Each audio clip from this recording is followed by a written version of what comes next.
My kids' achievements are their achievements. Yes. They're not mine. My achievement is who they are as a person. And I just get to show up and be their mom and show up and be proud of them and sometimes push them and sometimes just love them. But I think that's such a big difference. And just acknowledging that, let me repeat that for my friend at home.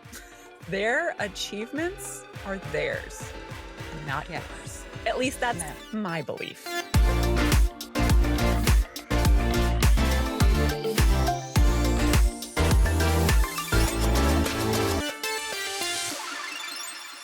Hi, I'm Jen.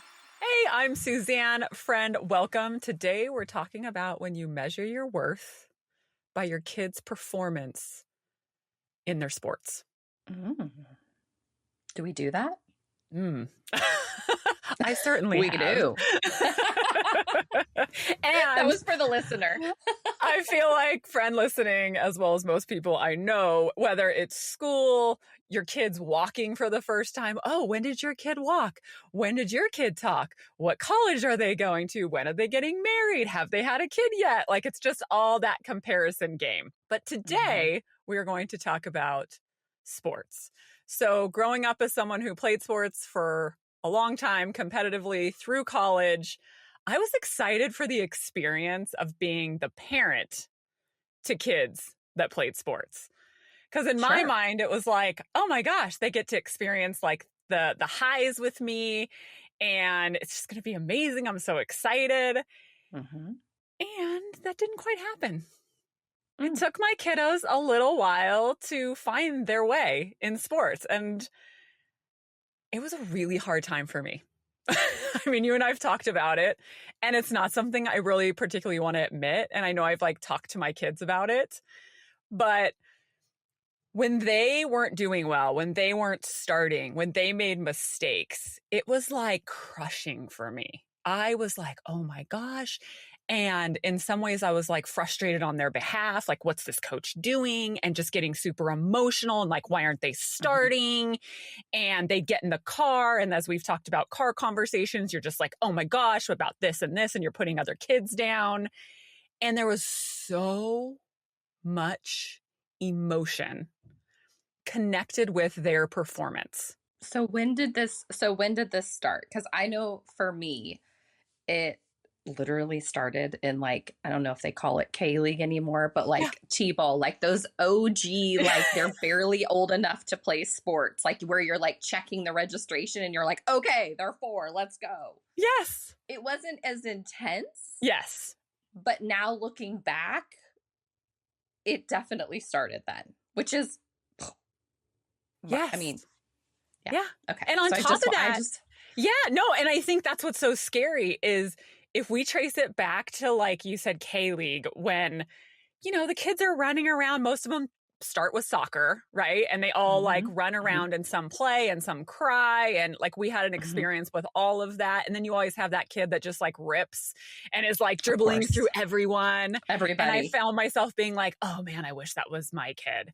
And again, not things I love to admit out loud, but we say the things. We say the things. And it's so scary to me that back at 4, 5, 6 years old, I was so invested and considered like my worth to be like, I'm not a good parent if they're crying out on the soccer field. I'm not what kind of parent am I in person if my kids aren't good soccer players? What kind, all these questions that at the time obviously are very unconscious, but totally getting so upset about it. And then now we just start moving forward, right? And I have one more question. Yeah. Why did you have those feelings? And my question is it because you were making those judgments yourself? Like if somebody else's kid was crying on the field where you're like, oh, what are those parents doing that they have a kid crying on the field? Or like, were you subconsciously making those, like we talked about on the last episode, like we're being judged, but we're also judging other people, like unconsciously, right? Like not like nobody's out to say some other kid sucks, right? Like we talked about in that old episode. Yeah, especially. But you're thinking it like, why is that kid crying? Like, what a loser. Like, what's those parents' problem? Like, they need to get it together. Or like, I mean, I'm just thinking of the things I don't want to admit I was thinking. But since we say the things, I was just curious because you were making all those judgments on yourself. So it made me curious, or were you making those about yourself because you were subconsciously making those judgments on others? It's funny because I didn't as to other kids. Like when kids weren't as good, I never made the judgments. And I mean, this is like all along the way. I was never one of those like, well, my kid's better than that kid. I was always looking at the kids that were really good. Sure. That excelled. And that's where I was making the judgment, right? Yeah. Because, like the high achievers, like, oh, wait, how do we high achieve? And so that was where my judgment came in. Like, well, why aren't they more like this? And what do we need to be doing at home? And I made them not being a starter, for example, in anything they did, a reflection of them not being good enough, me not being good enough. Not a good enough parent, not a good enough coach, not passing along enough athletic genes. I mean, I'm sure there's been a ton of things, right? Sure. And so now you start fast forwarding and they're getting older and they're getting into more competitive sports. And it wasn't getting much better.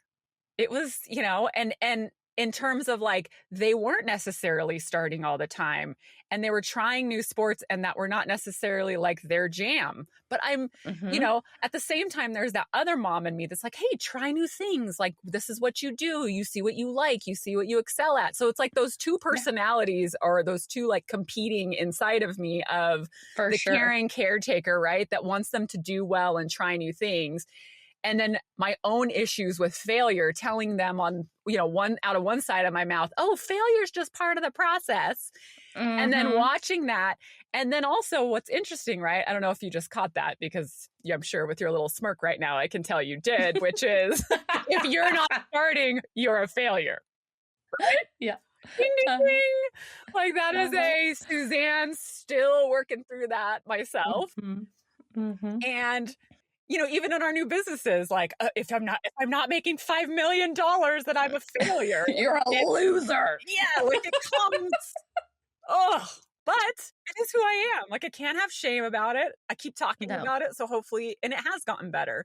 So, like a couple seasons ago, we had a really, really tough situation. I mean, a coach that I don't believe should ever have been coaching. My husband and I had conversations about removing our son. This person was like verbally abusive in a lot of ways, but our son wanted to really finish out the season.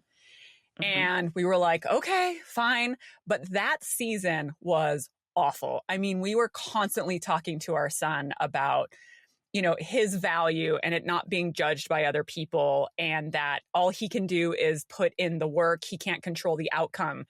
And as I was trying to explain this to him, it was such an epiphany of, oh, like you can't teach something until you understand it, right? So I really found myself being like, I'm so outcome based about, are you successful or a failure? There's really only two options. Yeah, that's black and white. Yeah, that's, all or nothing, perfectionism, all those things. And is that the legacy I wanted to pass along to my son? And so that particular season, I worked so hard. I remember I was talking with you all the time, like talking with my husband, trying to work through it. And I finally started to let go of that all or nothing attitude and really started to see both my kids as what effort are you putting in? If you want to do something, you redefined it. You didn't take away success and failure. You redefined what success and failure was. And a lot of times, I think the reoccurring theme through this entire podcast, not this episode, but the whole thing is that we're assigning these meanings. Like over the years, we've assigned meanings. So success to you is being the best, if not one of the best, and starting. And failure's anything that's not that. Yes. That was like your meaning. There's still success and failure, but what those mean now to you is very different. And what you're trying to teach your kids is very different. Like you just started. Success is, are you putting in the effort? And then continue. Because I think that I just wanted to make that clear. No, I think that's a great point. And redefining success is a great way, and redefining failure, right? Like you have to Yeah, deal with both of both it. sides of it. And through that process, I didn't realize how much it changed me. Yeah. And so not only did I start saying, oh, wait a minute, Suzanne, are you looking at outcomes or effort? But I also was Mm-hmm. able to start looking at it with my kids, and then also saying to my Mm-hmm. husband, hey, are you looking at outcome or effort? Right?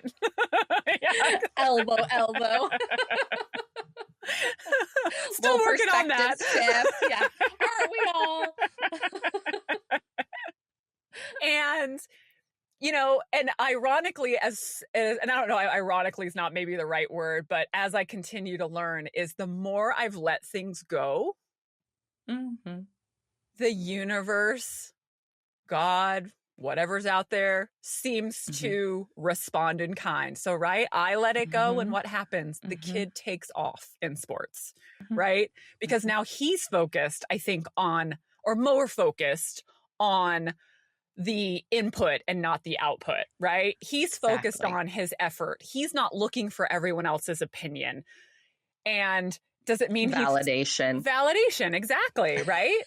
So it's just another reminder to me and how powerful that is. But what also happened, right? Here we go. Tick, tick, Yes. tick, tick, tick up the mountain. Uh-huh. He's having Uh-huh. this great time. He's doing well. He's getting asked to join teams, blah, blah, blah. He's having lots of Uh-huh. success. Well, who over here starts feeling like, oh, look at my kid. Yeah, Mm-hmm. uh-huh. Oh, see, Mm-hmm. this is what real success looks like. Like that other Mm-hmm. definition, right? Was just while you were down, but now that Yes. you're up, now we can talk about the real stuff. I You was know? down and then I'm up. Da-da-da-da-da. I love that song. And it just came back with like reckless abandon. I'm like, Yeah. Suzanne, She sneaks in. she does. And wow. Oh And man. I found myself literally like feeling that high again. Yeah. And I was like, no, Suzanne, this is just the opposite of where you were before. If you do this again, you're going to be in the same position that you were before, because sports is not linear, just like life, Yes. right? No. We're going to be up, No. down. And as it were, we've had a lot of up downs, even in this, extended period of where things have gone well. There's For still sure. up and downs. And so I've had to manage that as well, like the highs as well as the low, and just my definitions of success Mm-hmm. and failure. Mm-hmm. And it's been really validating in its own way, with validating Mm-hmm. outside of anyone else, validating for myself to be like, this Right. is how I want to live. This is what I want. This is what my legacy to my kids is. And now when I'm having conversations, we're generally having conversations about output and not outcomes. Right. Mm-hmm. And because it's a input, life rather. lesson,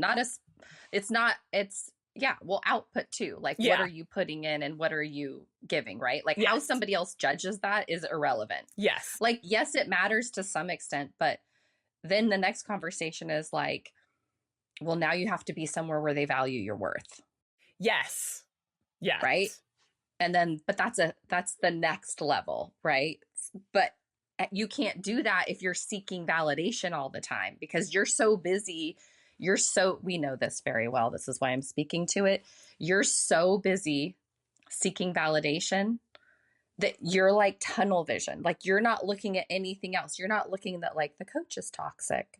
The players are toxic. Yep. Your kid's turning toxic. Your kid has a bad attitude. Like, you're just like, oh, we just need to fix this. And we need them to be starting, or we need them to make the touchdown or make the goal or whatever. And it's like, we can't see the trees through the forest, or whatever the saying is.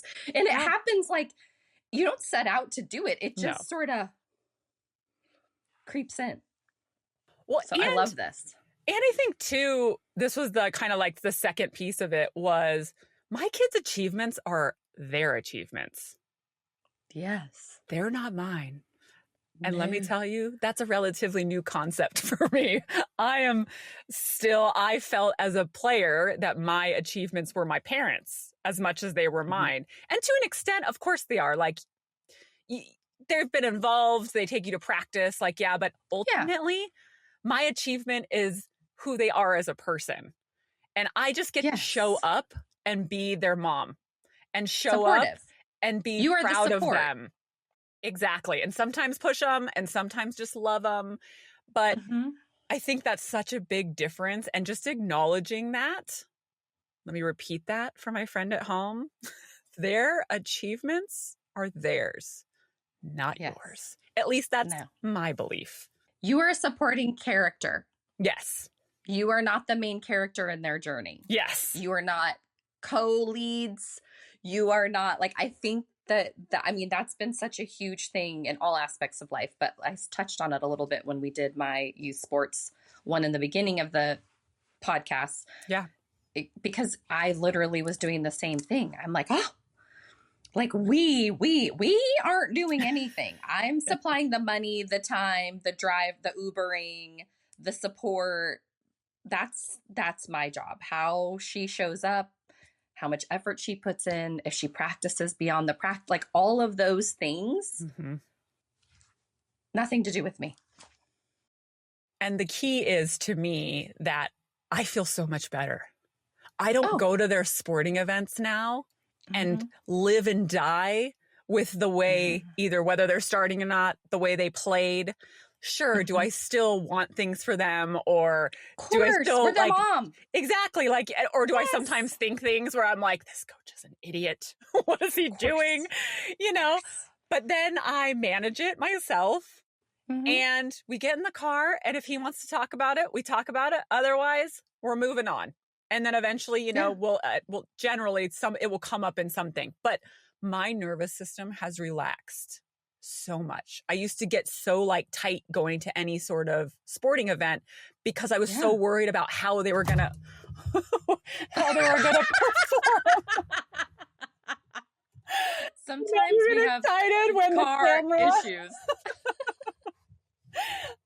Anyone watching on YouTube, just watch the my computer slam down because I got so excited and my hands were moving. But I think that tells us it's time to wrap it up.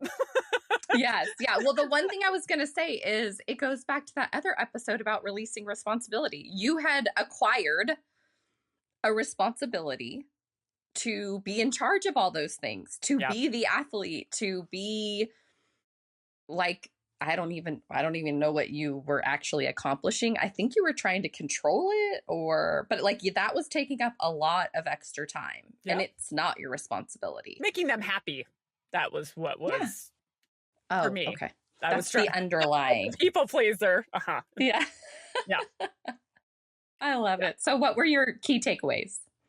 I think mostly is that it's not your job to be their everything. It's your job to show up. And that your worth is not measured. Your ability to parent, your worth, none of that is measured by their performance in whatever it is. Yeah, I agree.